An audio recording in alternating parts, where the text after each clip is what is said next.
இந்த சிறப்பான நாடகத்தை அரங்கேற்றம் செய்திருக்கிறார்.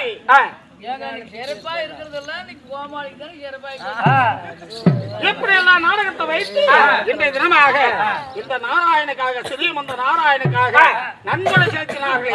10 ரூபாய் 20 ரூபாய் என்று சொல்லி அன்னலட்சுமி ஆதிலட்சுமி தர்மலட்சுமி என்று சொல்லப்பட்ட மகாலட்சுமிகள் நன்கொடையாக 10 ரூபாய் பின்னளித்தார்கள். பள்ளி செல்லும் மாணவ மாணவிகள் ஆண்டவனுக்கு என்று ஒரு தெய்வ ஆலயத்துக்கு சென்று இந்த ஸ்ரீமந்த நாராயணுக்கு மட்டுமல்ல எந்த தெய்வத்துக்கு சென்றாலும் ஒரு தெய்வ ஆலயத்துக்கு சென்று கையிலேயே காசு இல்லாத போனாலும் ஒரு 10 ரூபாய் இருந்தா கூட போதும்.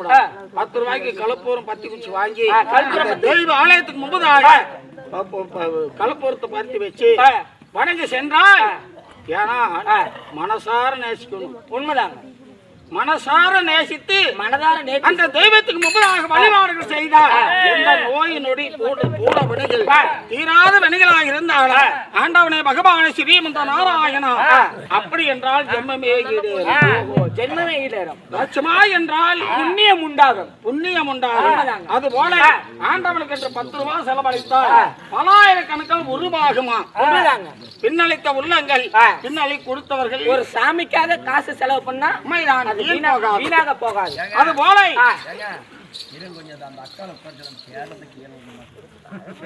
பின்ன கொடுத்தாலும் பரவாயில்லை கொடுக்காத போனாலும் பரவாயில்லை. இங்க அமர்ந்திருக்கக்கூடிய குருப்பெரியோர்கள் அனைவருமே நோயற்ற வாழ்வை குறைவில்லாத செல்வமாக அந்த ஸ்ரீமரம் அந்த நாராயணன் அந்த ஏழுமாறு சந்நிதி போல அனைவரும் சேமத்தோட வாழ வேண்டும் என்று சொல்லி அந்த ஆண்டவனை பிரார்த்தனை செய்கிறேன்.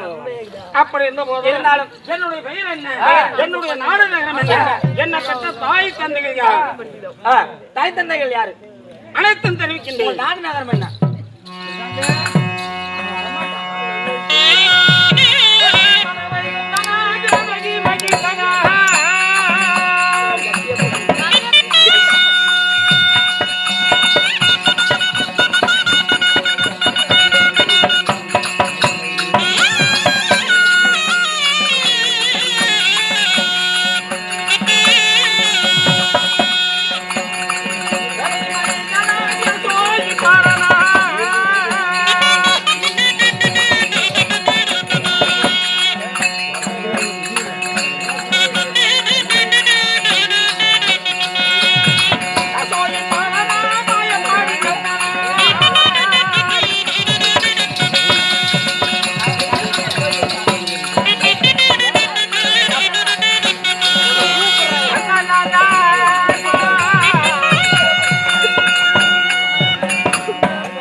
என்னுடைய நாடோ வடமதுரை தெரிவிக்கிறேன். நாடோ வடமதுரை. வடமதுரை தேவகி ரோகிணிக்கு வசுதேவனுக்கு பிறந்தபடியா என்னுடைய பெயரோ ஸ்ரீமந்த நாராயணன். உங்க பேர் தான் சீமன விக்கிரம் நாராயணன். சீமன் வியாபாரத்துக்கு தான் போயிட்டு இருக்கிறேன். நீங்க தான் சாமி சொன்னீங்க. என்ன சீமன் வியாபாரத்துக்கு போறேன்? நீங்க தாங்க சொன்னீங்க. ஸ்ரீமந்த நாராயணன். ஸ்ரீமந்த நாராயணன். அந்த ஒரு ஆள் மந்திய காத்தபடியா என்னுடைய பெயரோ ஸ்ரீமந்த நாராயணன். டேய் கமலடா டேய். ஸ்ரீ கிருஷ்ணன் எம்பெருமான் வைகுண்ட வாசகன். வைகுண்ட வாசகன் உலகளந்த மாயவன். இல்ல உரக்கலண்ட மாயவனாரா கண்டுபிடிச்சான்னு பாரு.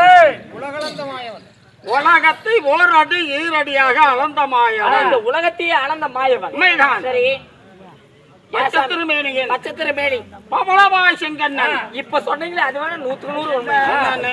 உங்க வாயில பல்லு மட்டும் இல்லைன்னா சத்தியமா உங்க வாய் தவள வாய் தான்.